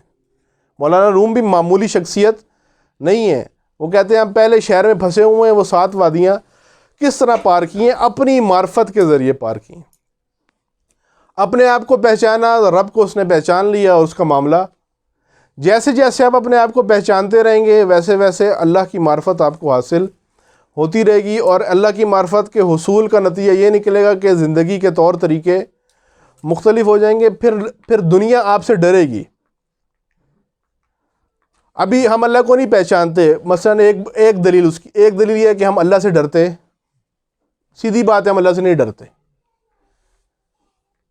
اس کی کیا دلیل ہے؟ اس کی دلیل یہ ہے کہ ہم ابھی دوست احباب میں بیٹھے ہوئے ہیں، بہت ساری چیزوں کا خیال رکھ رہے ہیں، لیکن تنہائی میں بیٹھے ہوتے ہیں خیال نہیں رکھتے۔ اس تنہائی میں ہمیں کون دیکھ رہا ہے؟ اللہ تو دیکھ رہا ہے نا، لیکن اللہ سے ہم ڈرتے نہیں ہیں۔ ہو سکتا ہے کسی کے منہ سے گالی نکل جاتی ہو، لیکن یہاں کوئی گالی نہیں دے گا، اکیلے بیٹھا ہوا گالی دے گا۔ بھئی اکیلے بیٹھے ہوئے آپ نے گالی کیوں دی ہے؟ آپ کو کوئی دیکھنے والا نہیں ہے، دیکھنے والا ہے لیکن اسے ڈرتے ہی نہیں ہے۔ اس کی پہچان ہوتی تو اسے ڈرتے ہیں نا، نہیں وہ تو دیکھ رہے ہیں نا، اس کی نہیں ہے پہچان۔ یعنی میں چھوٹی سی دلیل دے رہا ہوں، اپنی معرفت میں اضافہ ہوگا، اللہ کی پہچان بڑھے گی۔ جب اللہ کی پہچان ہوگی تو پھر آپ صرف اللہ سے ڈریں گے، اللہ کی پرواہ کریں گے، دنیا کی پرواہ۔ جب آپ اللہ کی پرواہ شروع کر دیں گے پھر دنیا آپ سے ڈرنا شروع ہو جائے گی۔ آپ معصومین کی نہیں، غیر معصوم میں اور اپنی زندگی میں آ کر دیکھ لیں جو مثالیں ہیں۔ امام خمینی کو آپ دیکھیں، امام خمینی کے پاس کون سا ایسا کوئی جو ہے وہ SSG کی ٹیم بیٹھی ہوتی تھی کہ لوگ ان سے ڈرتے تھے؟ امام کا 1-1.5 کمرے کا گھر، سادہ سا گھر، سادی سی زندگی، خود چائے بنا کے پینے والا ایک بوڑھا آدمی 80-90 سال عمر، اور اس سے اپنے ملک کے اندر بھی کتنا لوگ ڈرتے تھے، دشمنان اسلام اور عالمی دشمنان بھی۔ آپ کے سامنے یہ باتیں تو مغربی میڈیا سے آپ اٹھا لیں نا، اپنے چھوڑ دیں، مغربی میڈیا سے پوچھ لیں وہ کیا کہتے ہیں۔ ہم ان سے سوال، امام کے سامنے ان سے بیٹھ کے بات نہیں کی جا رہی ہوتی تھی۔ ان کے یہ نہیں تھا کہ امام خمینی کے پاس کوئی پوری ایک ٹیم کھڑی ہوتی تھی جو ہے وہ کلاشن کوف لے کے اسے ڈر رہا ہوتا تھا کہ غلط بات کی تو یہ پھڑکا دے گا۔ جیسے ہوتے ہیں وڈیرے، ان کے ساتھ اتنے مونچھوں والے، اتنے بڑے بڑے تلواریں لے کے اور خنجر لے کے بندے بیٹھے ہوتے ہیں، بندہ ڈرتا ہے کہ کہیں یہ مار ہی نہ دیں۔ ایسے ہیبت ناک یا دہشت والے وجود ہوتے ہیں۔ عام سا ایک مولوی بیٹھا ہوا ہے، کیا ہے؟ کس بات نے ان کو اتنی ہیبت لوگوں کے دلوں میں بٹھائی؟ اس لیے کہ اللہ کی ہیبت ان کے دل میں تھی، وہ اللہ کی پرواہ کرتے تھے۔ تو لوگوں کے دلوں میں یا منافقین کے دلوں میں یا دشمنوں کے دلوں میں اللہ نے ان کی ہیبت ڈال دی۔ آپ کے سامنے یہ باتیں، یہ موجودہ جو ہے شہید قاسم سلیمانی، 1 سال ہوئے ان کی شہادت کو، آپ ان کو دیکھ لیں، ان سے سارے تھنک ٹینک ڈرتے تھے ان سے، کہ یہ ایک آدمی، ان سے پہلے 2006 میں عماد مغنیہ شہید ہوئے تھے، ان سے آپ دیکھ لیں عماد مغنیہ سے کتنا ڈرتے تھے۔ کیا تھا ان لوگوں کے پاس؟ ابھی فخری زادے کو کوئی شہید کیا؟ کیا امریکہ اسرائیل کے پاس بڑے سائنسدان نہیں ہیں؟ ان کے پاس بھی بڑے بڑے سائنسدان ہیں۔ تو بھئی اس کو کیوں آپ نے مارا ہے؟ آپ مقابلہ کرنا ہے تو کر لیتے مقابلہ، سائنسدان تو آپ کے پاس بھی ہیں بہت سارے، لیکن اس سے کیوں گھبراتے ہو آپ؟ یہ تو غیر معصوم ہے نا، عام لوگوں کی میں بات کر رہا ہوں، یہ عام لوگ ہیں۔ آپ ابھی دیکھ لیں، پوری دنیا کا پروپیگنڈا مشینری لگی ہوئی ہے، لیکن رہبر سے کتنا ڈرتے ہیں، سید حسن نصر اللہ سے کتنا ڈرتے ہیں، عبد المالک حوثی سے کتنا ڈرتے ہیں۔ اب یہاں پر ہم سیاسی طور پہ نہیں دیکھ رہے کہ نہیں ان کے پاس بندے ہیں، فوج ہے، مذہبی طاقت ہے، یہ مجتہد ہیں، یہ فتویٰ، نہیں، ان ساری باتوں یہ بعد میں آتی ہیں، یہ طاقت اللہ دیتا ہے، یہ ساری باتیں بعد میں آتی ہیں۔ پہلے کیا ہوتا ہے؟ پہلے کون سا مرحلہ ہوتا ہے؟ انسان اپنے وجود پر قابو پاتا ہے اور اللہ کی معرفت حاصل کرتا ہے، اپنی شناخت کے بعد اللہ کی معرفت۔ جب اس نقطے کے اوپر آ جاتے ہیں پھر دنیا کے اوپر آپ کی ہیبت چھانا شروع ہو جاتی ہے، لوگ پھر اس وقت ڈرتے ہیں۔ یہ سارا مسئلہ کہاں سے شروع ہوتا ہے؟ معرفت سے، شناخت سے۔ اس لیے اپنی معرفت، یہ 1-2 پہلو میں صرف ہلکے پھلکے سے اشارہ کر رہا ہوں، بہت سارے اس کے اندر چیزیں ہیں۔ اگر ہمیں اپنی شناخت حاصل ہونا شروع ہو جائے تو ہماری زندگی میں کیا کیا اس کے اثرات آنا شروع ہو جائیں گے، کیا کیا چیزیں ہمارے سامنے، کون کون سے ہمارے سامنے میدان کھل جائیں گے، ہم کہاں تک پہنچ سکتے ہیں، کس مقام تک ہم جا سکتے ہیں۔ وہ جن لوگوں کی اکثر بات کی جاتی ہے کہ جن کے اہل بیت امیر المومنین جن کی آرزو کرتے تھے، مالک اشتر عمار یاسر، یہ وہ لوگ ہیں جن کو امام بلاتے تھے۔ ہم امام کو بلاتے ہیں، یہ لوگ وہ ہیں جن کو امام بلاتے تھے، امام ان کو یاد کرتے تھے، ان کے مرنے پہ، ان کی شہادت پہ امام گریہ کرتے تھے۔ کیوں؟ انہوں نے یہ مرحلہ طے کیا تھا. یہ اب ان کی آپ عام انفرادی زندگی دیکھیں, نجی زندگی دیکھیں, کتنی عاجزی ہے. مالک اشتر کی ہیبت سے پورا شام کا لشکر ڈرتا تھا, ایک بھی بیچ میں نہیں آیا. آخری جہاں پر وہ مسئلہ بنا اور وہ فتنہ کھڑا ہوا, 10 قدم کا فاصلہ تھا امیر شام کے خیمے سے. ساری فوج بھاگ گئی تھی, اکیلا مالک اشتر آ رہا تھا. ساری فوج بھاگ گئی. کیوں؟ ابھی امیر المومنین خود تو نہیں آئے. انہوں نے کہا علی تو نہیں آیا, مالک آیا ہے. لیکن مالک کے سامنے نہیں کھڑے ہوتے. اور مالک کو آپ ذاتی زندگی میں دیکھیں, کسی نے مالک کے ساتھ بدتمیزی کی یا تھوک دیا تھا تو مالک نے جا کے مسجد میں اس کی مغفرت کے لیے دعا مانگی, نماز پڑھ کے 2 رکعت, اللہ اسے معاف کر دے. یہ کیسے انسان بنتا ہے؟ یہ اس وقت بنتا ہے جب اپنی پہچان اس کو ہونا شروع ہو, یا اپنی پہچان یا اپنی طرف وہ متوجہ ہو کہ میں کیا ہوں. اگر ہم یہ جو ہم غرور یا تکبر میں مبتلا ہوتے ہیں, اگر ہمیں احساس ہو جائے کہ میں کیا ہوں, تو تکبر غرور ادھر ہی ختم ہو جائے گا. بہت سارے امور ہمارے آہستہ آہستہ زندگی کے صاف ہونا شروع ہو جائیں گے اگر ہماری ڈائریکشن اور رخ ہمارا اس موضوع کی طرف آ جائے. اس لیے اہمیت پہلے سمجھنا ضروری ہے. اہمیت سمجھنی ہے کہ 1 کورس نہیں 4 کورس کر لیں گے, 10 کورس کر لیں گے, ذہنی طور پہ احساس ہو جائے گا جی میں نے انسان شناسی پہ کورس کر لیا. کورس ختم کرنا مقصد نہیں ہے, 12 کلاسیں بھی کرنا مقصد نہیں ہے. مقصد ہے اپنے آپ کو سمجھنا. اگر کسی کو ایک درس میں بھی کوئی اپنی تھوڑی بہت بھی سمجھ آ گئی, اس کا کورس ہو گیا. اس کا کوئی اور ایک بندہ پورے 12 کلاسوں میں بیٹھا رہا, لیکن کتاب کاپیاں بھی اس نے بھر لیں, لیکن توجہ اپنی